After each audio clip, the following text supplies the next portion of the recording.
ஸ்தோத்திரம் இயேசுவே ஸ்தோத்திரம் ஸ்தோத்திரம் எங்கள் இதயங்களில் உந்தன் வசனம் தரும் பாதைக்கு வெளிச்சம் வசனம் பாதைக்கு வெளிச்சம் வசனம்.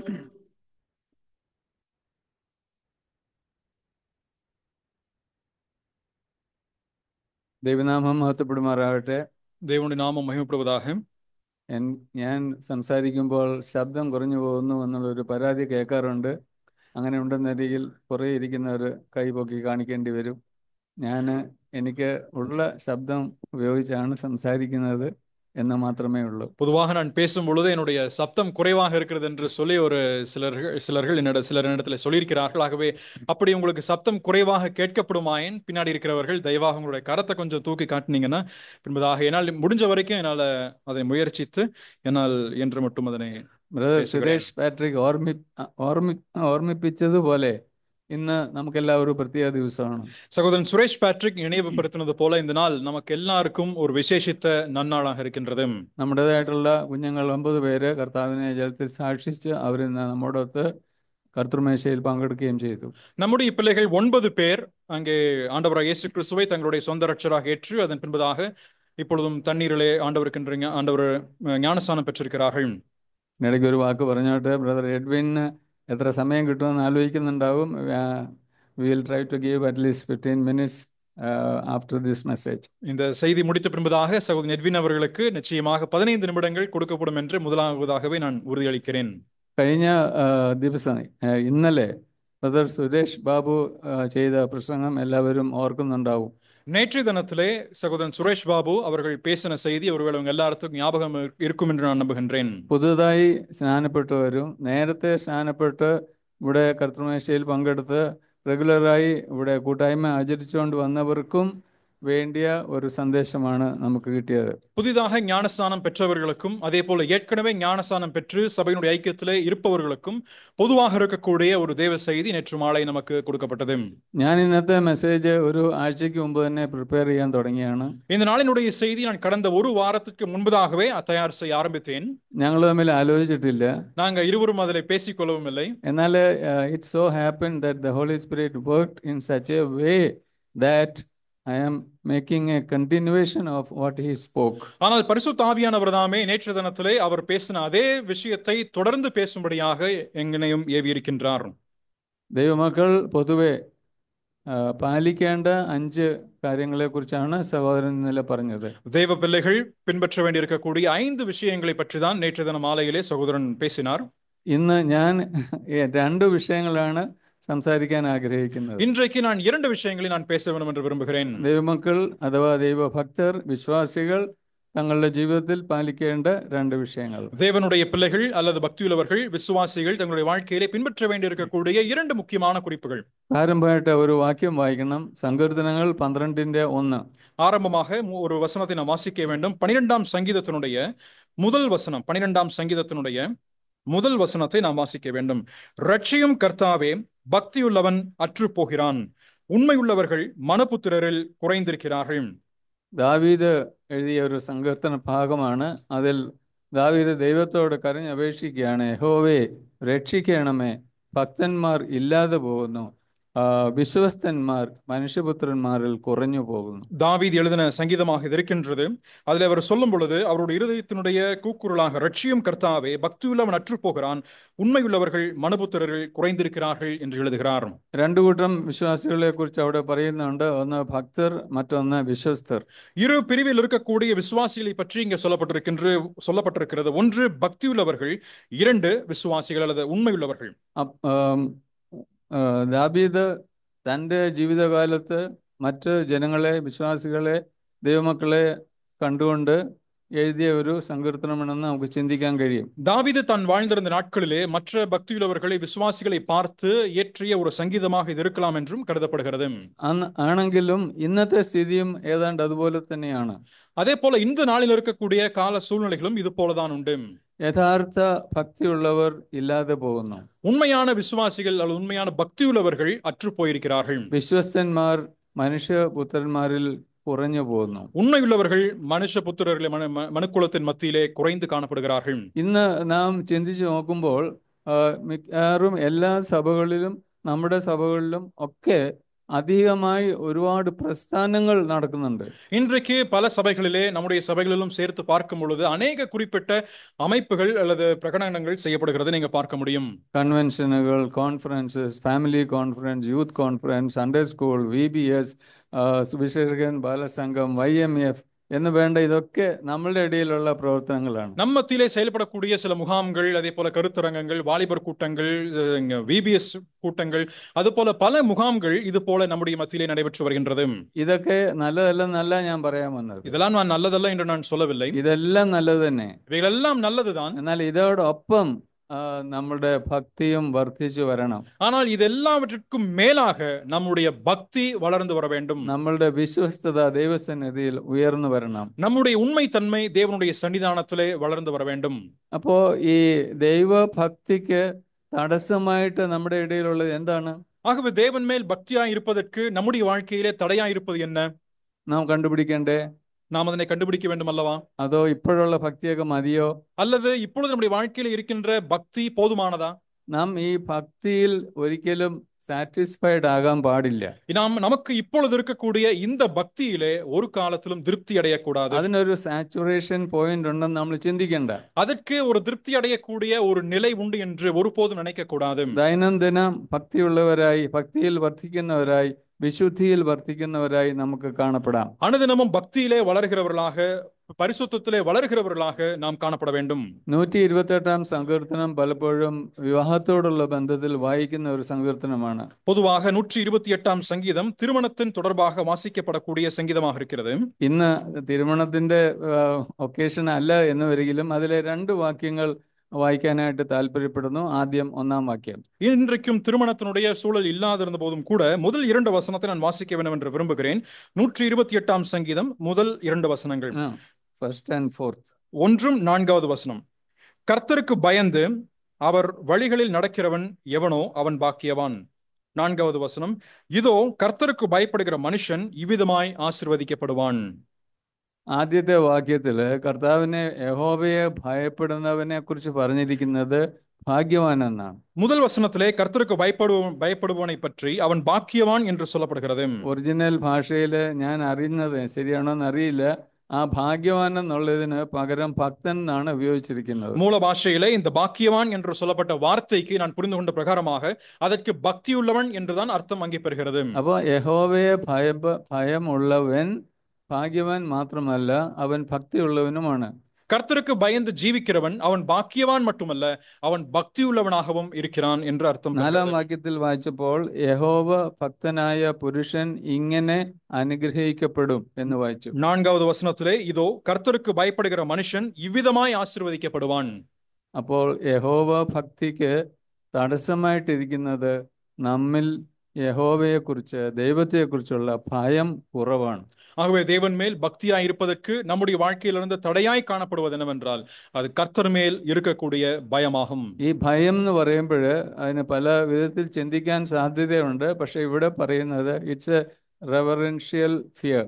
இந்த பயம் என்று சொல்லப்படும் நேரத்திலே அதை குறித்து பலவிதமாக ஒருவேளை நாம் சிந்திக்கலாம். ஆனால் அதனுடைய உண்மையான அர்த்தம் என்னவென்றால் அது பய பக்தியாய் இருக்கின்றது. ഞാൻ അധിക വേദഭാഗം വായിക്കാൻ സമയക്കുറവ് കൊണ്ടാണ് நான் அதிகமான வேத வசனங்களை வாசிக்காதிருப்பது சமயத்தினுடைய குறைவு நிமித்தமாகவே. ഇസ്രായേൽ മക്കളുടെ ചരിത്രത്തിലോട്ട് തിരിഞ്ഞു നോക്കുമ്പോൾ இஸ்ரவேல் பிள்ளைகளுடைய சரித்திரத்தை நாம் திரும்பி பார்க்கும் பொழுது ദൈവം മോശയുടെ ഒരു കാര്യം റിമൈൻഡ് ചെയ്യിക്കുന്നുണ്ട്. தேவன் மோசேயோடு ஒரு விஷயத்தை மீண்டுமாய் நினைவுபடுத்துகின்றார். ആവർത്തന പുസ്തകം 4:10 അത് കാണുന്നത്. அதை பற்றி உபாகமம் 4-ാം அதிகாரம் அதனுடைய 10வது வசனத்திலே அதை குறித்து நாம் வாசிக்கின்றோம். അതിൽ പറഞ്ഞിരിക്കുന്നത് യഹോവയുടെ കൽപ്പനകൾ നിങ്ങൾ പഠിക്കുകയും നിങ്ങളുടെ മക്കളെ അത് പഠിപ്പിക്കുകയും ചെയ്യണം എന്ന് എത്ര നാള്? ജീവിതകാലം മുഴുവനും എന്ന് ഞാൻ കൽപ്പിച്ചിട്ടുണ്ടല്ലോ എന്നാ പറയുന്നത്. அவைகளை உன் பிள்ளைகளுக்கும் உன் பிள்ளைகளின் பிள்ளைகளுக்கும் அறிவிக்க கடவாய் என்பதை உங்களுக்கு நான் சொல்லியிருக்கிறேனே என்று ஆண்டவர் இங்கே சொல்கிறார். അവിടെ എന്താണ് പറഞ്ഞിരിക്കുന്നത്? அங்கே சொல்லப்பட்டிருப்பது என்ன? യഹോവയെ ഭയപ്പെടണം, கர்த்தருக்கு பயந்திருக்க வேண்டும், യഹോവയുടെ കൽപ്പനകളെ പ്രമാണിക്കണം. கர்த்தருடைய கற்பனைகளுக்கு என்றும் கீழ்ப்படிய வேண்டும். 1-2 നാളുകൾ മാത്രമല്ല, ജീവിതകാലം മുഴുവനും. 1-2 நாட்கள் மட்டுமல்ல, வாழ்க்கை முழுவதுமாக. അപ്പോൾ യഹോവയോടുള്ള ഭയം, റെവറൻഷ്യൽ ഫിയർ, ദൈവഭക്തിയുടെ ഒരു അടയാളം നമുക്ക് കാണാൻ കഴിയും. ஆகவே தேவன் மேல் பக்தியுள்ளவனுடைய ஒரு அடையாளமாக நாம் பார்ப்பது என்னவென்றால் கர்த்தர் மேல் இருக்கக்கூடிய பயபக்தியாகும். വീണ്ടും മോശയുടെ ജനന സമയത്ത് ഒരു രാജാവ് കൽപ്പന പുറപ്പെടുവിച്ചത് ആൺകുട്ടികൾ ജനിച്ചാൽ അവരെ കൊല്ലണം. மோசே பிறந்த அந்த காலகட்டங்களிலே ராஜா பிறப்பித்த கட்டளை என்னவென்றால் அங்கே இருக்கக்கூடிய ஆண் பிள்ளைகளை கொலை செய்ய வேண்டும் என்பதாகும். The midwives were instructed to kill the babies when they find it boys. அங்கே ஆண்கள் தான் பிறக்கிறார்கள் என்பதை பற்றி மருத்துவச்சிகள் பார்க்கும் நேரத்திலே அந்த குழந்தைகளை கொல்ல வேண்டும் என்ற கட்டளையும் பிறப்பிக்கப்பட்டிருந்தது. എന്നാൽ ഒരു വാക്യം വായിച്ചാല് അവിടെ യഹോവയെ ഭയപ്പെടുന്നതിന്റെ ഒരു ഗുണം കാണാൻ കഴിയും. ஆனால் அங்கே ஒரு வசனத்தை நாம் வாசிக்கும் பொழுது கர்த்தருக்கு பயப்படக்கூடிய ஒரு குணாதிசயத்தை நம்மால் பார்க்க முடியும். Exodus chapter 1 verses 17 and 21. யாத்ராகமம் முதல் அதிகாரம் 17 21 வசனமும். மருத்துவச்சிகளோ தேவனுக்கு பயந்ததினால் எகிப்தின் ராஜா தங்களுக்கு இட்ட கட்டளைப்படி செய்யாமல் ஆண் பிள்ளைகளையும் உயிரோடே காப்பாற்றினார்கள். 21 மருத்துவச்சிகள் தேவனுக்கு பயந்ததினால் அவர்களுடைய குடும்பங்கள் தலைக்கும்படி செய்தார். അപ്പോൾ യഹോവയെ ഭയപ്പെട്ടാൽ അനുഗ്രഹത്തിന് പാത്രമാകും എന്ന് അവിടെ നമുക്ക് വെളിവാകുന്നു. ஆகவே கர்த்தருக்கு நாம் பயப்படுவோம் என்று சொன்னால் நாம் ஆசீர்வாதத்தின் பாத்திரங்களாய் விளங்குவோம் என்பது இங்கே மிக உறுதியாகின்றது.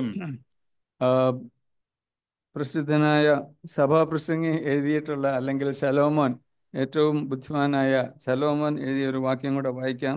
புகழ்பெற்ற ஞானியாக இருக்கக்கூடிய பிரசங்கியாக இருக்கிற சாலமோன் எழுதின ஒரு வசனத்தை நாம் சேர்த்து வாசிப்போம்.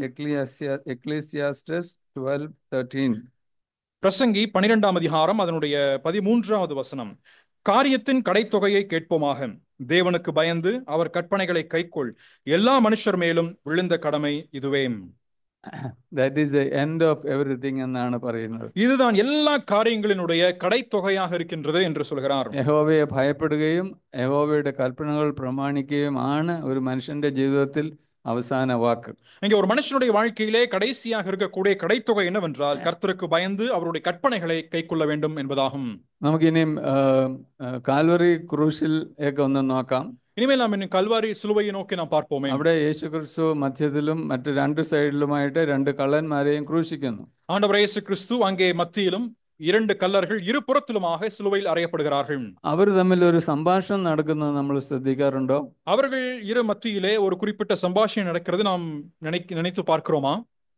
ഒരു കള്ളൻ, അതിപ്പം ചിലർ പറയും വലത്തെ കള്ളനാണ്, ചിലത്തെ പറഞ്ഞ ഇടത്തെ കള്ളനാണ്. നമുക്ക് ഏത് കള്ളനാണെങ്കിലും സാരമില്ല. ഒരു കള്ളൻ കർത്താവിനെ അനുസരിച്ചു അല്ലെങ്കിൽ വിശ്വസിച്ചു, അവന് പർദീസ ലഭിച്ചു.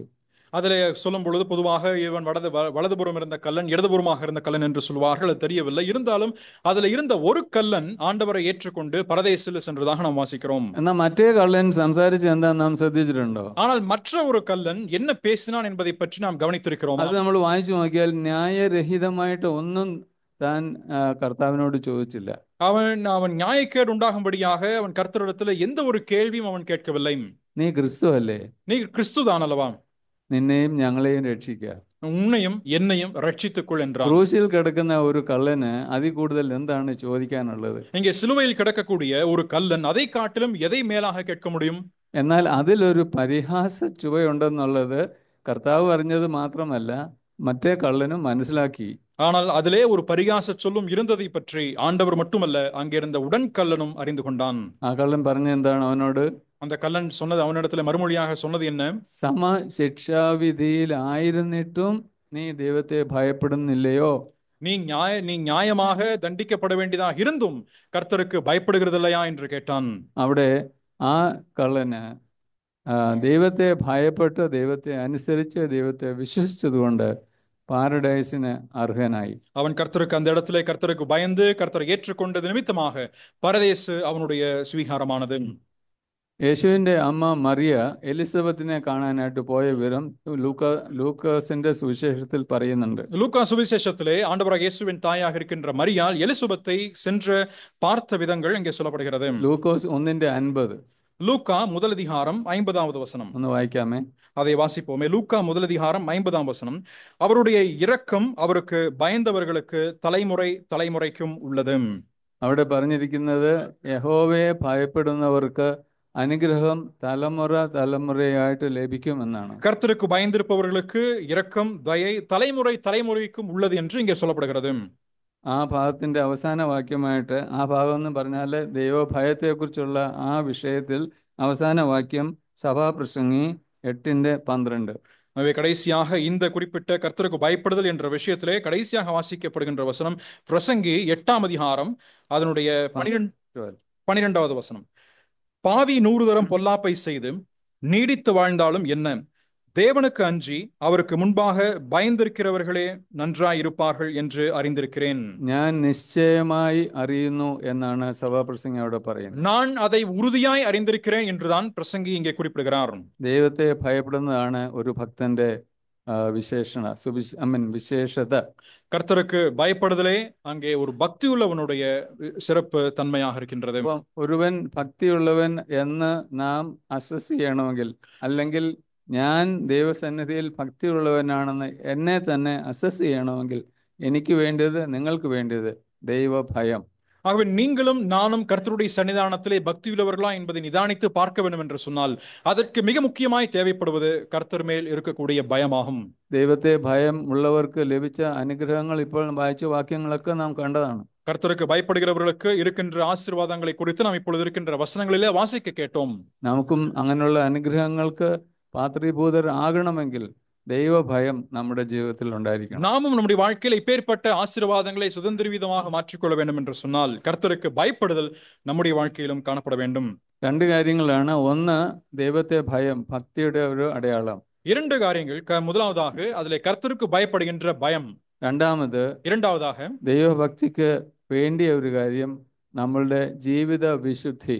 கர்த்தருக்கு பயப்படுவதற்கு ஏதுவாக தேவைப்படுவது நம்முடைய வாழ்க்கையிலே காணப்பட வேண்டிய பரிசுத்தம். ഞാൻ ആവർത്തിക്കട്ടെ, ഇന്നലെ സംസാരിച്ച് കേട്ടതിനോടൊപ്പം നമുക്ക് ചിന്തിക്കാൻ കഴിയുന്ന രണ്ട് കാര്യങ്ങളാണിത്. ഭക്തിയോടെ ജീവിക്കാനായിട്ട് നമുക്ക് ദൈവഭയവും നമ്മുടെ ജീവിத விசுத்தியும் ஆവശ്யമാണ്. நேற்று தினம் நாம் மாலையிலே கேட்டதனுடைய தொடர்ச்சியாகத்தான் இன்றைக்கும் சிந்தித்து வருகின்றோம். ஆகவே நம்முடைய வாழ்க்கையிலே நமக்கு பக்தியுள்ளவர்களாக நாம் ஜீவிக்க வேண்டும் என்று சொன்னால் முதலாவதாக கர்த்தரை பற்றிய பயமும் அதே போல பரிசுத்தமான வாழ்க்கையும் அவசியமாகின்றது. സങ്കീർത്തനങ്ങൾ 97:10. 97ஆம் சங்கீதம் 10வது வசனம். 97ஆம் சங்கீதம் அதனுடைய 10வது வசனத்தை வாசிப்போம். கர்த்தரில் அன்பு கூறுகிறவர்களே, தீமையை வெறுத்து விடுங்கள்.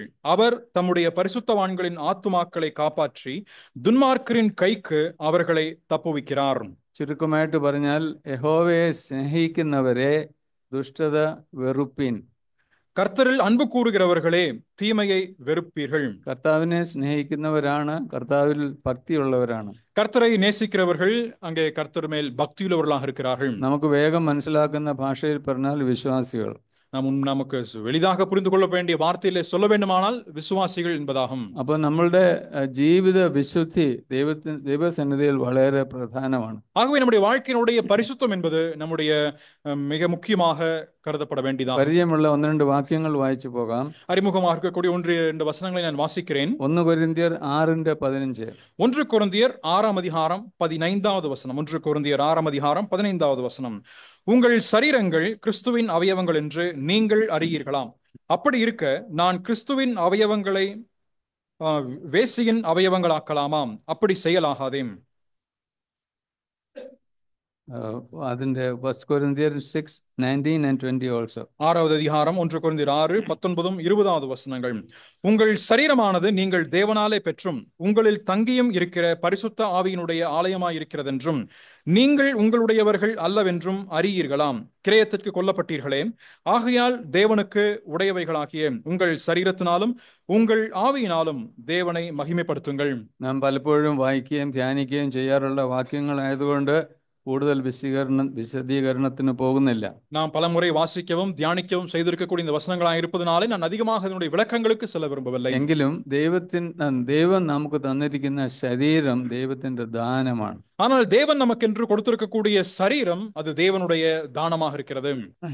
ഈ മനുഷ്യ ജന്മത്തെക്കുറിച്ച് അല്ലെങ്കിൽ ഒരു ശിശു ജനിക്കുന്നതിനെ കുറിച്ച് ഒരു പ്രൊപ്പോർഷൻ ഇങ്ങനെ പറഞ്ഞു കേട്ടിട്ടുണ്ട്. இங்கே ஒரு மனுஷன் அல்லது ஒரு குழந்தை பிறக்கின்ற அதனுடைய நிலவரத்தை பற்றி அதனுடைய விகிதாச்சாரத்தை பற்றி இப்படியாக சொல்லப்பட்டதை கேள்விப்பட்டிருக்கிறேன்.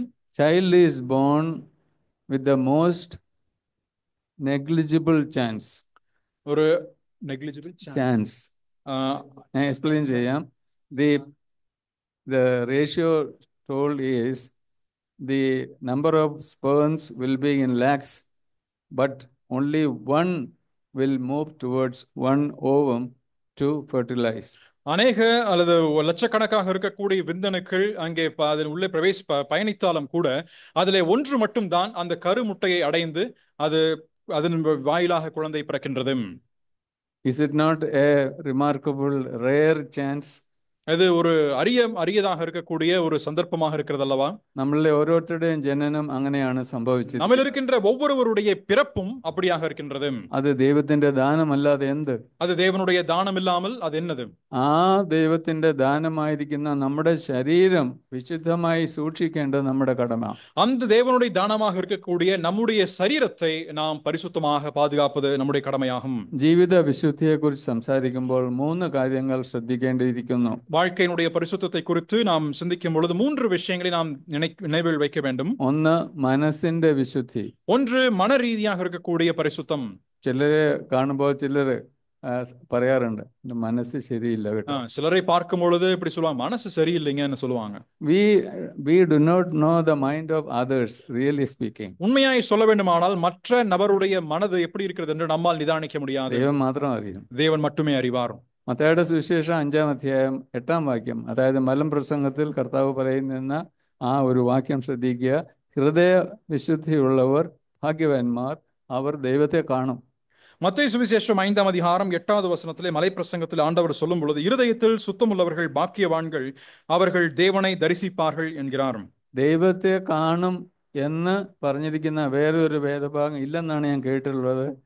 എന്നേക്കാൾ വേദപരിചയമുള്ളവർ ഇവിടെ ഉണ്ട്, ശരിയാണോ എന്ന് എനിക്കറിയില്ല. അതായത് ഹൃദയ പരമാർത്ഥതയുള്ളവർ ദൈവത്തെ കാണും, മറ്റുള്ളവരെ കുറിച്ച് അവിടെ പറയുന്നില്ല.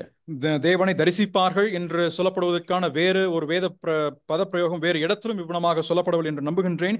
இந்த இடத்திலே சொல்லும் பொழுது இருதயத்தில் சுத்தமுள்ளவர்கள் தேவனை தரிசிப்பார்கள் என்று எழுதப்பட்டிருக்கிறது. ഒരു മഹാൻ ഇങ്ങനെ പറഞ്ഞിട്ടുണ്ട്, மகான் இப்படியாய் சொல்லியிருக்கிறார், നാം ഒറ്റയ്ക്ക് ഇരിക്കുമ്പോൾ நாம் தனிமையாக இருக்கின்ற பொழுது നമ്മുടെ മനസ്സിനെ നാം സൂക്ഷിക്കണം. நம்முடைய மனதை நாம் பாதுகாக்க வேண்டும். I repeat, நான் மறுபடியும் சொல்லுகிறேன், when you are alone, நீங்கள் தனித்திருக்கும் பொழுது careful about your mind. உங்களுடைய மனதை குறித்து நீங்கள் கவனமாக இருங்கள். എന്നാൽ നാം കൂട്ടത്തിൽ ഇരിക്കുമ്പോൾ, ஏனென்றால் நாம் கூட்டமாக இருக்கும் பட்சத்திலே നാം നമ്മുടെ വായെ ശ്രദ്ധിക്കണം. நாம் நம்முடைய வாயை கவனித்திருக்க வேண்டும். നാം എന്താ പറയുന്നതെന്നുള്ളത് വളരെ സൂക്ഷിച്ചേ പറയാം ഒരു കൂട്ടത്തിൽ ഇരിക്കുമ്പോൾ. நாம் ஒரு கூட்டத்திலே இருக்கின்ற நேரத்திலே என்ன சொல்கிறோம் என்பதை பற்றி நம்முடைய வாயை குறித்து கவனமாக இருக்க வேண்டும். നാം ഒറ്റയ്ക്ക് ഇരിക്കുമ്പോൾ അനേക ചിന്തകൾ വരും, അതിൻ്റെ അകത്ത് ദുഷ്ടചിന്തകളും വരാം. நாம் தனித்திருக்கின்ற வேளையில் அநேக சிந்தனைகள் நம்முடைய மனதில் எழும். அதே நேரத்தில் துஷ்டமான தீமையான சிந்தனைகளும் கூட எழலாம். നമ്മുടെ ഹൃദയത്തിൽ അങ്ങനെയുള്ള ചിന്തകൾ വരുമ്പോൾ അപ്പോഴേ അത് ഇല്ലാതാക്കാനുള്ള ശ്രമം നമ്മൾ നടത്തണം. நம்முடைய சிந்தையிலே அப்படிப்பட்ட எண்ணங்கள் எழும் பொழுது நாம் உடனடியாக அது ஒன்றுமே இல்லாமல் மாற்றுவதற்கு ஏதுவான முயற்சிகளையும் எடுக்க வேண்டும். നമ്മൾ പ്രാർത്ഥിക്കുമ്പോൾ ഓർക്കാറുണ്ടല്ലോ, ദുഷ്ട ചിന്തകൾ എന്നിൽ വരാതിരിക്കാൻ സഹായിക്കണമേ. நாம் ஜெபிக்கும் பொழுது தீமையான எண்ணங்கள் என்னில் இல்லாதபடிக்கு நீர் என்னை பாதுகாக்க வேண்டுமே என்று சொல்கிறோம் அல்லவா? അപ്പോൾ നാം ഒറ്റയ്ക്ക് ഇരിക്കുമ്പോൾ വളരെ ശ്രദ്ധിക്കുക, ദുഷ്ടചിന്തകൾ വന്ന് നമ്മുടെ മനസ്സിനെ തെറ്റിക്കാനായിട്ട് ഇടയാകരുത്.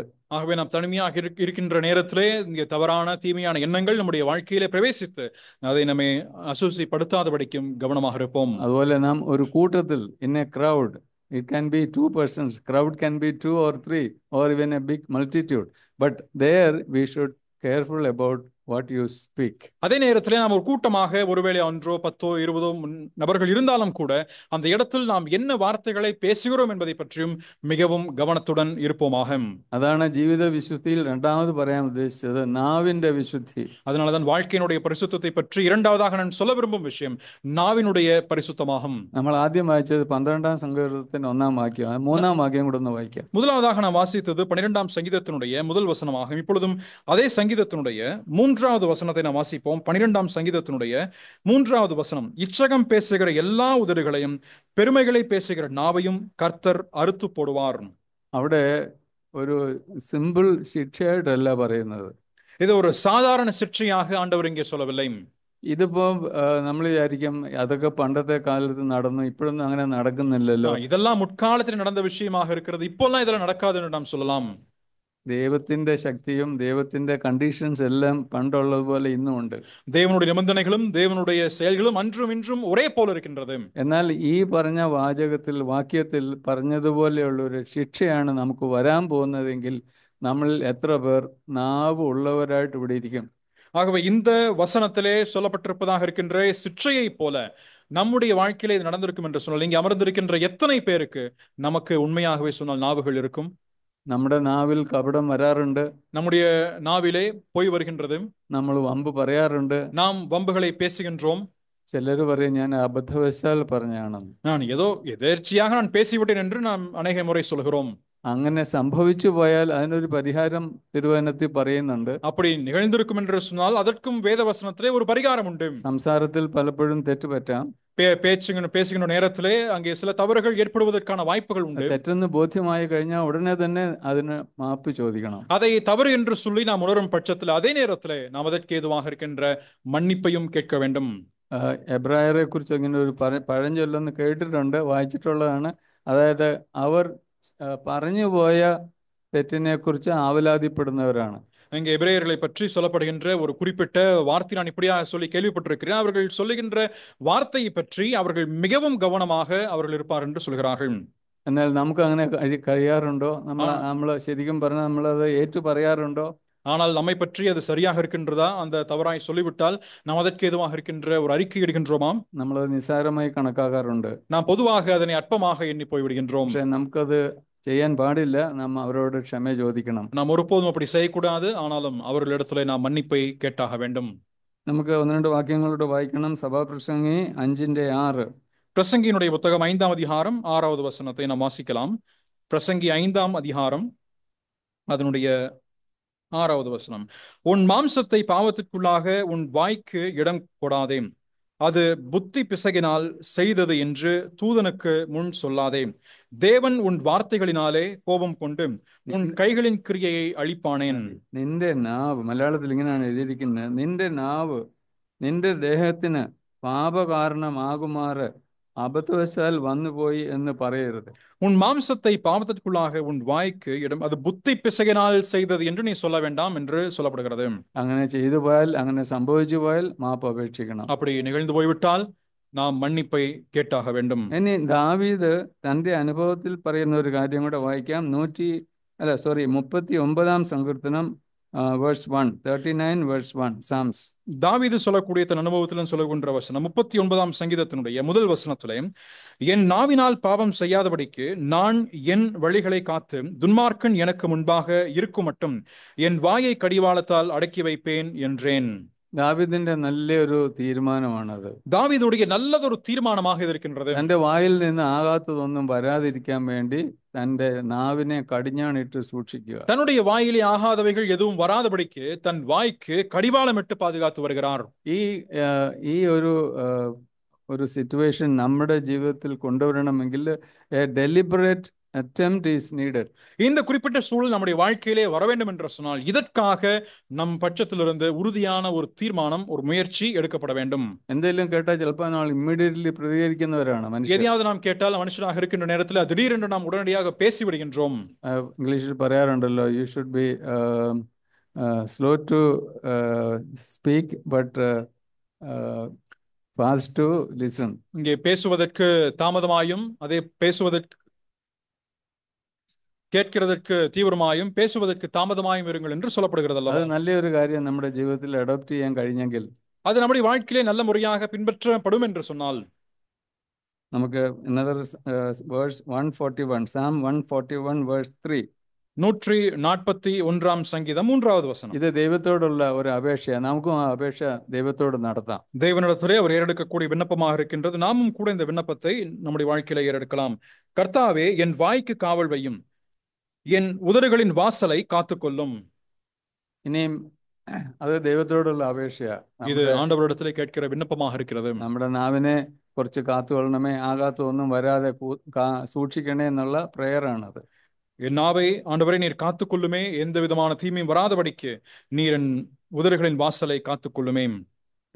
എന്നാൽ നാം അഡോപ്റ്റ് ചെയ്യേണ്ട ഒരു മെത്തേഡ് ഉണ്ട്. അത് എഫേസ്യ ലേഖനത്തിൽ അപ്പോസ്തലനായ പൗലോസ് പറയുന്ന ഒരു കാര്യമാണ്. ஆனால் நாம் பின்பற்ற வேண்டியிருக்கின்ற ஒரு குறிப்பிட்ட வழிமுறை ஒன்று உண்டு. அது எபேசியர் நிருபத்தில் அப்போஸ்தலனாகிய பவுல் எழுதுகிறார். Chapter 4 and verse 29. 4ஆம் அதிகாரம் 29வது வசனம். கெட்ட வார்த்தை ஒன்றும் உங்கள் வாயிலிருந்து புறப்பட வேண்டாம். பக்தி விருத்திக்கு ஏதுவான நல்ல வார்த்தை உண்டானால் அதையே கேட்கிறவர்களுக்கு பிரயோஜனம் உண்டாகும்படி பேசுங்கள். വിശദീകരിക്കുന്നില്ല. ആ വാക്യം വായിക്കുമ്പോൾ കേൾക്കുമ്പോൾ നമുക്കൊക്കെ അതിന്റെ അർത്ഥം മനസ്സിലാവും. இந்த വசനத்தை விவரிக்க போவதில்லை. அதனை வாசிக்கும் பொழுதும் கேட்கும் பொழுதே அதனுடைய அர்த்தம் நமக்கு நிச்சயமாய் புரிய வரும். ഒരുപക്ഷെ കാണാപ്പാഠം അറിയാമായിരിക്കും എങ്കിലും പ്രായോഗിക ജീവിതത്തിൽ കൊണ്ടുവരാൻ പലപ്പോഴും നമുക്ക് പ്രയാസം നേരിടുന്നുണ്ട്. ஒருவேளை மனனமாக இந்த வசனம் நமக்கு தெரிந்திருந்த போதும் கூட நடைமுறையாக இந்த வசனத்தை நம்முடைய வாழ்க்கையிலே கொண்டு வருவது கடினமாக இருக்கலாம். എങ്കിലും നമുക്ക് അതിനായിട്ട് ഒരു ഡെലിബറേറ്റ് അറ്റംപ്റ്റ് നടത്താം. ஆனால் இதற்காக நாம் நம் பட்சத்திலிருந்து ஒரு முயற்சியை மேற்கொள்ள வேண்டும். അടുത്തതായിട്ട് ജീവിത വിശുദ്ധിയിൽ മൂന്നാമതുള്ള കാര്യം പ്രവൃത്തിയിലുള്ള വിശുദ്ധി. வாழ்க்கையினுடைய பரிசுத்தத்திலே வரக்கூடிய மூன்றாவது செயல் என்னவென்றால் அது நடைமுறையிலாக இருக்கின்ற செயல்களிலே இருக்கின்ற பரிசுத்தமாகும். ഇന്നലെ ബ്രദർ സുരേഷ് ബാബു പ്രസംഗിച്ചപ്പോൾ തൻ്റെ ഒരു കൂട്ടുകാരൻ ആദ്യം ഒന്നിച്ചൊക്കെ വളർന്നവരാണ്, അന്യോന്യം നല്ല അണ്ടർസ്റ്റാൻഡിംഗ് ഒക്കെ ഉണ്ടായിരുന്നു. പക്ഷെങ്കിൽ മോശമായിട്ടുള്ള വഴിയിലോട്ട് പോയി. ബ്രദറിനെയും അതിനുവേണ്ടി പ്രേരിപ്പിച്ചും പറഞ്ഞ ഒരു വാക്കാണ് സാരമില്ല, കുഴപ്പമില്ല എന്ന് പറഞ്ഞ് പ്രേരിപ്പിച്ചു. എങ്കിലും ബ്രദറിന് അത് അംഗീകരിക്കാനോ കീഴ്പ്പെടാനോ പറ്റിയില്ല. പക്ഷേങ്കിൽ ആ മനുഷ്യൻ തെറ്റായ വഴിയിൽ പോയി അവിശ്വാസിയായി തുടർന്നു. நேற்று தினத்திலே சகோதரன் சுரேஷ் பாபு அவர்கள் தன்னுடைய அனுபவத்தை சொல்லும் பொழுது அவருடைய நெருக்கக்கூடிய மற்றும் ஒரு நண்பர் ஒன்றாய் சேர்ந்து ரட்சிக்கப்பட்டிருந்த போதும் கூட சில காலங்கள் கழிந்து தீமையான வழி நோக்கி போகும் பொழுது அவர் சகோதரன் இடத்துல வந்து நாமும் சேர்ந்து போகலாம் என்று சொல்லும் பட்சத்தில் இல்லை, வர முடியாது இல்லை என்று சொல்லும் பட்சத்தில் காலப்போக்கிலே அவர் அந்த தீமையான பாதையை நோக்கி அவர் சென்று வழி விலகி போய் விசுவாசத்தை விட்டு விலகிச் சென்றதையும் சொன்னார்கள். ആ കൂട്ടുകാരൻ പറഞ്ഞ വാക്ക് എൻ്റെ മനസ്സിൽ അന്നേരം ശ്രദ്ധിക്കപ്പെട്ടു. அந்த நண்பர் சொன்ன ஒரு வார்த்தை இன்று என்னுடைய மனதை ஆழமாக பதித்தது. നമുക്ക് ഇന്ന് ചില പുതിയ വാക്കുകളൊക്കെ നമുക്ക് ഫെമിലിയർ ആണ്. இன்றைக்கும் சில புதிய வார்த்தைகள் நமக்கு அதிக பரிச்சயமாக இருக்கின்றது. OTP, download, upload, delete, password എന്നിങ്ങനെയുള്ള പല വാക്കുകൾ നമ്മൾ டவுன்லோட், பாஸ்வேர்ட், டெலீட் போன்ற இந்த வார்த்தைகள் எல்லாம் நமக்கு இப்பொழுது அதிக அறிமுகமாக இருக்கின்ற வார்த்தைகள். സുരേഷ് ബാബു ഇന്നലെ ചെയ്ത പ്രസംഗത്തിൽ പറഞ്ഞത് തൻ്റെ കൂട്ടുകാരൻ ഉപയോഗിച്ച കുഴപ്പമില്ല എന്ന് പറഞ്ഞിരിക്കുന്നത് ഒരു പാസ്വേഡാണ്. இங்கே சகோதரன் சுரேஷ் பாபு அவர்கள் நேற்று தினத்தில் சொல்லும் பொழுது அவருடைய நண்பன் பயன்படுத்திய வார்த்தை பரவாயில்லை, இதெல்லாம் சாதாரணமானது, பரவாயில்லை என்று சொன்ன ஒரு வார்த்தை இன்று இருந்தது. அது இன்றைக்கு இருக்கிறது போல பாஸ்வேர்ட், அப்லோட் இது போல சாதாரணமான வார்த்தையாகும். നമ്മളിൽ അനേകരും ഈ പാസ്വേഡ് ഉപയോഗിക്കാറില്ലേ? நாமும் கூட நம்மில் இருக்கின்ற அநேகரும் இந்த பாஸ்வேர்டை பயன்படுத்துகிறோம் அல்லவா? തെറ്റ് ചെയ്യാനുള്ള സാഹചര്യം വരുമ്പോൾ മറ്റേ ആൾ പറയും സാരമില്ല, പാസ്വേഡ് എടുത്തോളൂ. தவறு செய்கின்ற சூழல் வரும் பட்சத்திலே நாமும் கூட பிறரை பார்த்து பரவாயில்லை, இந்த பாஸ்வேர்டு எடுத்துக்கோங்க அப்படின்னு சொல்கிறோம் அல்லவா? ഇങ്ങനെയുള്ള പാസ്വേഡ് നമ്മളെ വഴിതെറ്റിക്കാൻ സാധ്യതയുണ്ട്. இப்படிப்பட்ட சில பாஸ்வேர்டுகள் அல்லது ரகசியமான வார்த்தைகள் நாம் தவறி போவதற்கு எதுவான வாய்ப்புகளை கொடுக்கின்றது. എൻ്റെ സമയം കഴിയാറായി, 5 മിനിറ്റ് എടുക്കുകയാണ്. என்னுடைய நேரம் முடிய போகின்றது. 5 நிமிஷம் மட்டும் எடுத்துக்கொள்கிறேன். ഉത്തമഗീതത്തിൽ നിന്നൊരു വാക്യം വായിക്കാം. உன்னத பாட்டிலிருந்து ஒரு வசனத்தை நான் வாசிக்க விரும்புகிறேன். 2:15. 2:15 உன்னத பாட்டு 2:15. திராட்சை தோட்டங்களை கெடுக்கிற குழி நரிகளையும் சிறு நரிகளையும் நமக்கு பிடியுங்கள், நம்முடைய திராட்சை தோட்டங்கள் பூவும் பிஞ்சுமாயிருக்கிறதே. എത്ര പേർ ഈ വാക്യത്തെ കുറിച്ച് ആലോചിച്ചിട്ടുണ്ടെന്ന് എനിക്കറിയില്ല. எத்தனை பேர் இந்த வசனத்தை பத்தி நீங்க ஆலோசனை பண்ணி நினைச்சு பார்த்திருக்கீங்கன்னு தெரியல. ഏതാണ് ഈ കുറുക്കന്മാരും ചെറു കുറുക്കന്മാരും? இந்த குழி நரிகளும் சிறு நரிகளும் என்ன? മുന്തിരിത്തോട്ടത്തിന് കാവൽ അല്ല, ചുറ്റും ഭദ്രമായി വേലി കെട്ടി അടയ്ക്കുന്ന ഒരു സമ്പ്രദായമുണ്ട്. இங்க திராட்சை தோட்டத்தை சுற்றியுமாக வேலி அடைத்து பாதுகாக்கக்கூடிய ஒரு முறை ஒன்று உண்டு. എന്നാൽ ആണാലും ഓരോ മുന്തിരി ചെടിയുടെയും ചുവട്ടിൽ ഇരുമ്പ് കൊണ്ട് ഉള്ള ഈ ഒരു വേലി പോലെ ഇങ്ങനെ മുകളിൽ വരെയും ഒരു 5-6 അടി ഉയരം വരെ അത് സംരക്ഷിക്കാനായിട്ട് ഉണ്ടാക്കി വെക്കും. ஒவ்வொரு திராட்சை செடியின் கீழாக அதனை சுற்றுமாக அந்த செடியை பாதுகாப்பதற்கு ஒரு வேலி போல அவர்கள் அமைத்து ஒரு 5 அல்லது 6 அடி வரைக்குமாக அதனை கட்டி வைத்திருப்பார்கள். അപ്പോ പുറമേയുള്ള വേലി പോരെ. அப்பொழுது வெளியே இருக்கக்கூடிய வேலி மட்டும் போதாதா? അതിനെക്കുറിച്ച് ഞാൻ വായിച്ചു കേട്ടിട്ടുള്ളതാണ്. அதை பற்றி நான் ശരിയായിരിക്കാമെന്ന് ചിന്തിക്കുന്നു. வாசித்து கேள்விப்பட்டது சரியாக இருக்கும் என்று தான் நான் நம்புகின்றேன். കാരണം ഈ പുറമേയുള്ള വേലിയിൽ കൂടി കുറുക്കന്മാര് നുഴഞ്ഞു കയറും. இங்கே வெளியே இருக்கக்கூடிய வேலிகளினுடைய வாயிலாக இந்த குழிநரிகள் உள்ளே பிரவேசிக்கும். ഇങ്ങനെ കയറി വരുന്ന കുറുക്കന്മാര് ഈ മുന്തിരി പറിക്കാനായിട്ട് ശ്രമിക്കും. இப்படி பிரவேசிக்கக்கூடிய குழிநரிகள் அங்கே இருக்கக்கூடிய திராட்சை பழங்களை பறிப்பதற்கு முயற்சி பண்ணும். അത് 1-2 പ്രാവശ്യം അറ്റംപ്റ്റ് ചെയ്ത് കിട്ടിയതും കൊണ്ട് അതങ്ങ് പോകും. அது 1-2 முறை அதை முயற்சித்து கிடைத்ததை வைத்து போய்விடும். പിന്നെ ചാടിയാ കിട്ടില്ല എന്ന് തന്നെ അറിയാം. பின்பு குதித்தால் அது கிடைக்கப்படாது என்று அது தெரிந்து போய்விட்டது. അതിന്റെ പുറകെ ചെറു കുറുക്കന്മാര് വരും. அதன் பின்பதாக சிறு நரிகள் வரும். അവർക്ക് ഒരിക്കലും ഈ ഉയരത്തിൽ എത്താൻ പറ്റില്ല. அவங்க ஒருபோதும் இந்த மேல இருக்கிற அந்த உயரத்துக்கு எட்டி பிடிக்க முடியாது. അപ്പൊ അവര് ചെയ്യുന്നത് എന്താണെന്ന് അറിയാം. அப்ப அவங்க செய்யறது என்ன தெரியுமா? അതിന്റെ ചുവട്ടിൽ പോയി കുറെ വേളകൾ കാണിക്കും. பின்பு அங்க அதனுடைய തപ്പിപ്പെട്ട് ഡിസ്റ്റർബ് ചെയ്ത് എങ്ങനെയെങ്കിലും കുറച്ച് ഇത് താഴെ വീഴാനായിട്ട് ശ്രമിക്കും. அப்பொழுது அதன் கீழாக அந்த செடியினுடைய அடிமரது அடியில கீழே சென்று அங்க இருக்கின்ற செடியை அங்கே பக்கத்திலுமாக நல்ல முறையில் அதை அசைக்கும். அதன் விளைவாக மேல இருக்கக்கூடிய சில பழங்கள் கீழே உதிரும். ചില പഴങ്ങൾ കീഴെ വീണെന്നിരിക്കാം, പക്ഷെങ്കിൽ ആ ചെടി മൊത്തമായിട്ട് ഉണങ്ങിപ്പോവും. ஒருவேளை ஒரு சில பழங்கள் கீழே விழுகிறதாக இருக்கலாம், ஆனால் அதன் பின்பதாக அந்த செடி முழுவதுமாக காய்ந்து போய்விடும். ഇതിന്റെ ആത്മീയ അർത്ഥം എന്താണെന്നറിയോ? இதனுடைய ஆவிக்குரிய அர்த்தம் என்ன தெரியுமா? ആരാന്ന് ഗ്രീക്കുകാരാന്ന് തോന്നുന്നു. സാത്താൻ ഒരു പേരിട്ടിട്ടുണ്ട്. இங்கே சாத்தானுக்கு ஒரு பெயரிடப்பட்டிருக்கிறது. Invisible intruder.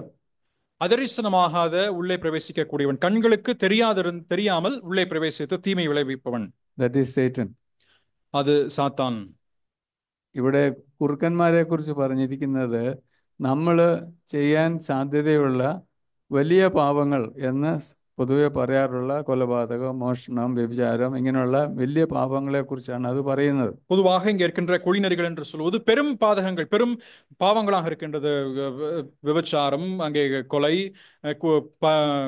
திருட்டு போன்ற பாவங்களாக இருக்கிறது. എന്നാൽ ലിറ്റിൽ ഫോക്സസ് ചെയ്യുന്ന ഡാമേജ് എന്ന് പറയുന്നത് சிறுநரிகள் செய்யக்கூடிய பாதிப்பு നമ്മുടെ ജീവിതത്തിൽ വരുന്ന മറ്റ് അനേക പാപങ്ങളുണ്ട്. അതാണ് நம்முடைய வாழ்க்கையில வரக்கூடிய மற்ற அநேக பாவங்கள் உண்டு. കോപം, അസൂയ, പിണക്കം, ദേഷ്യം, ഇങ്ങനെ 22 കൂട്ടം വസ്തുക്കൾ തിരുവചനത്തിൽ പറയുന്നുണ്ട്. അത് ചെയ്യുന്നവർക്ക് സ്വരാജ്യം അവകാശമാക്കാൻ കഴിയില്ല.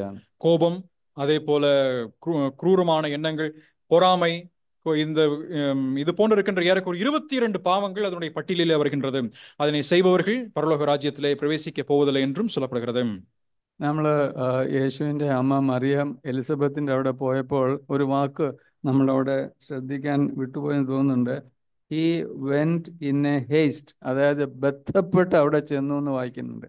இங்கே இயேசுவினுடைய தாயாக இருக்கின்ற மரியாள் அங்கே சென்று எலிசபெத்தை பார்க்க போகும் நேரத்திலே அதிக பிரயாசத்துடன் 1:31 ലൂക്ക് 1:31 1:31 31வது வசனத்திலே, இதோ நீ கர்ப்பவதியாகி ஒரு குமாரனை பெறுவாய், அவருக்கு இயேசு என்று பேர். 1:31 இல்லைன்னா 1:50 ബന്ധപ്പെട്ട് ചെന്നു എന്ന് വായിക്കുന്നുണ്ട്.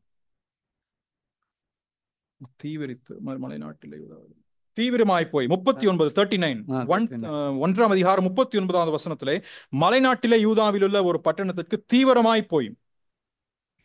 ബന്ധപ്പെട്ടു എന്നുള്ളതിന് ഹേസ്റ്റ് എന്നുള്ള വാക്കാണ് ഇംഗ്ലീഷിൽ പ്രോപ്പറായിട്ട് പറയുന്നത്. தீவிரமாய் என்று சொல்லப்படுகின்றதற்கு ஹேஸ்ட் என்ற வார்த்தை ஆங்கிலத்திலே பயன்படுத்தப்பட்டிருக்கிறது. ഹേസ്റ്റ് എന്ന് പറഞ്ഞാൽ എന്താണ് അതിന്റെ മീനിങ്? ஹேஸ்ட் என்று சொன்னால் அதனுடைய அர்த்தம் என்ன? excessive speed in action. அங்கே அதிகமான வேகத்தை நாம் செயலாக்க முறையில கொண்டு வருவது. അവിടെ മറിയ വളരെ ബന്ധപ്പെട്ടാണ് അവിടെ ചെന്നിരിക്കുന്നത്. அங்கே மரியாள் அதிகமான பிரயாசப்பட்டு தீவிரமாய் வேகத்துடன் சென்றிருக்கிறாள். അവൾക്ക് ഒരു ആശ്വാസമായിരിക്കട്ടെ എന്ന് കരുതിയായിരിക്കണമല്ലോ പോയത്. அவள் போனது அங்கே அவளுக்கு ஒரு ஏதாவது ஒரு ஆறுதல் கிடைக்கப்பெறும் அல்லவா என்றுதான் சென்றிருக்கிறாள். അപ്പോൾ ഈ ബന്ധപ്പെട്ട് ചെയ്യുന്ന ചില കാര്യങ്ങൾ നമ്മുടെ ജീവിതത്തിലും വേണം. இப்படியாக தீவிரத்து வேகமாக நாம் செயல்படுத்தப்பட வேண்டியிருக்கின்ற சில காரியங்கள் நம்முடைய வாழ்க்கையிலும் வேண்டும். നമ്മൾ ചില സഹോദരങ്ങളുടെ വീട്ടിൽ പോകാൻ ആഗ്രഹിക്കുന്നെങ്കിലും ചിലപ്പോൾ പോകാൻ കഴിയില്ല, ദൂരമാണ്, അറിയില്ല, കഷ്ടപ്പാടാണ്, ഇങ്ങനെയൊക്കെ ചിന്തിക്കും. சில சகோதரருடைய வீட்டிற்கு நாம் போக வேண்டும் என்று விரும்புவோம். ஐயோ அதன் பின்பதாக தூரமாக இருக்கின்றதே, நேரமாகிவிட்டதே, நாம் போக முடியவில்லை என்று சொல்லி பின்பதாக வருத்தப்படுவோம். എന്നാൽ അവിടെ നമ്മൾ போகണം. ஆனால் நாம் அங்கே போக வேண்டும். അവിടെ പോകുന്നത് മറ്റൊന്നിനുമല്ല, அங்கே போவது வேறொன்றுக்கும் அல்ல. go in a haste. நாம் தீவிரத்து போய் ബന്ധപ്പെട്ടാണ് പോകുന്നത്. சிரமப்பட்டு தான் நாம் போகின்றோம். പക്ഷെ പോകുന്നത് ഒരു റെസ്പോൺസിബിലിറ്റിയുടെ ഭാഗമായിട്ടാണ്. ஆனால் செல்வது ஒரு பொறுப்புணர்வினுடைய வெளிப்பாடாக இருக்கின்றது. അങ്ങനെ പോകുമ്പോൾ നമ്മൾ വേണ്ടത് ഒരു സിൻസിയറിറ്റിയും വേണം, ഒരു ഹ്യൂമിലിറ്റിയും വേണം. அங்கே நாம் செல்லும் பொழுது நமக்கு உண்மையும் வேண்டும், தாழ்மையும் வேண்டும். നമുക്ക് പല എക്സാമ്പിൾ തിരുവചനത്തിൽ ഉണ്ടല്ലോ. வேதாகமத்திலே அநேக எடுத்துக்காட்டுகள் அதற்கு இருக்கிறது அல்லவா?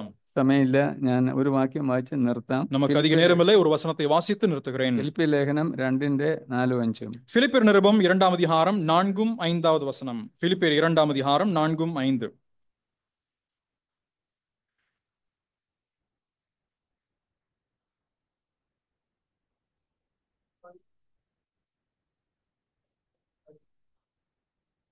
കർത്താവായ യേശുക്രിസ്തുവിൽ ഉണ്ടായിരുന്ന ആ മനോഭാവം നമ്മളിലും ഉണ്ടാകട്ടെ എന്നാണ് വായിച്ചത്. கிறிஸ்து இயேசுவில் இருந்த சிந்தையே உங்களிலும் இருக்க கடவுது என்ற வார்த்தையை நாம் வாசிக்க கேட்டோம். മറ്റുള്ളവരിൽ നന്മ കാണുവാൻ, மற்றவர்களிலே நன்மையை காணும்படிக்கு, നമ്മളെക്കാൾ ശ്രേഷ്ഠരെന്ന് മറ്റുള്ളവരെ എണ്ണുവാൻ, நம்மளை காட்டிலும் மேன்மையுள்ளவர்களாக மற்றவர்களை பார்க்கும்படிக்கு, മറ്റുള്ളവരെ സ്നേഹിക്കുവാൻ, സേവിക്കുവാൻ, மற்றவர்களை நேசிப்பதற்கும் அவர்களுக்கு பணிவிடை செய்வதற்கும் നമുക്ക് കഴിയേണ്ടതാണ്. அது நம்மால் முடிய வேண்டும். നാം ഇന്ന് കേട്ട കാര്യങ്ങൾ രണ്ട് വിഷയമാണ്.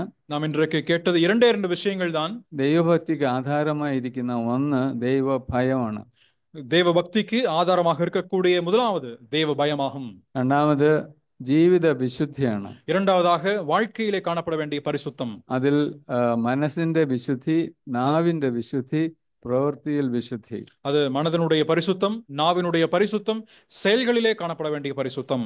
കഴിഞ്ഞ ദിവസം ബ്രദർ സുരേഷ് ബാബു പറഞ്ഞതുപോലെ ഇന്നലെ സ്നാനപ്പെട്ടവർക്ക് മാത്രമല്ല, ഈ വചനം കേട്ടിരിക്കുന്ന നമുക്ക് എല്ലാവർക്കും ജീവിതത്തിൽ അത്യാവശ്യമായിട്ട് വേണ്ടിയ 2 കാര്യങ്ങളാണ് ഇപ്പോൾ ഞാനും പറഞ്ഞത്. நேற்று தினத்திலே சகோதரன் சுரேஷ் பாபு சொன்னதை போல இன்றைக்கும் நாம் கேள்விப்பட்டது நம்முடைய வாழ்க்கையில் அத்தியாவசியமாக இன்றியமையாததாக தேவைப்படக்கூடிய 2 முக்கியமான குணாதிசயங்கள் என்னவென்று இன்றைக்கு நாம் பார்த்திருக்கிறோம். ദൈവം നമ്മളെ ഓരോരുത്തരെയും സഹായിക്കട്ടെ, നമ്മുടെ ജീവിതത്തിൽ ഈ വിധ ഗുണങ്ങൾ വരുവാനും ദൈവം ഓഫർ ചെയ്തിരിക്കുന്ന അനേക അനുഗ്രഹങ്ങൾ ഇതുമൂലം നമുക്ക് ലഭ്യമാകേണ്ടതിനും നമുക്ക് ആഗ്രഹിക്കാം, പ്രാർത്ഥിക്കാം, പരിശ്രമിക്കാം. ஆகவே தேவன் நமக்கென்று நம்முடைய வாழ்க்கையிலே கொடுத்திருக்கக்கூடிய இப்பேற்பட்ட ஆசீர்வாதங்களை, பாக்கியத்தை நம்முடைய வாழ்க்கையிலும் நாம் நடைமுறைப்படுத்தி அதனை பெற்றுக்கொண்டு இன்பமாய் வாழ்வதற்கும் கர்த்தர் நமக்கு வரக்கூடிய நாட்களிலே உதவி புரிவாராக. ദൈവത്തിന്റെ പരിശുദ്ധ നാമം വാഴ്ത്തപ്പെടും. தேவனுடைய பரிசுத்த நாமம் மகிமைப்படுவதாக. ஆமென்.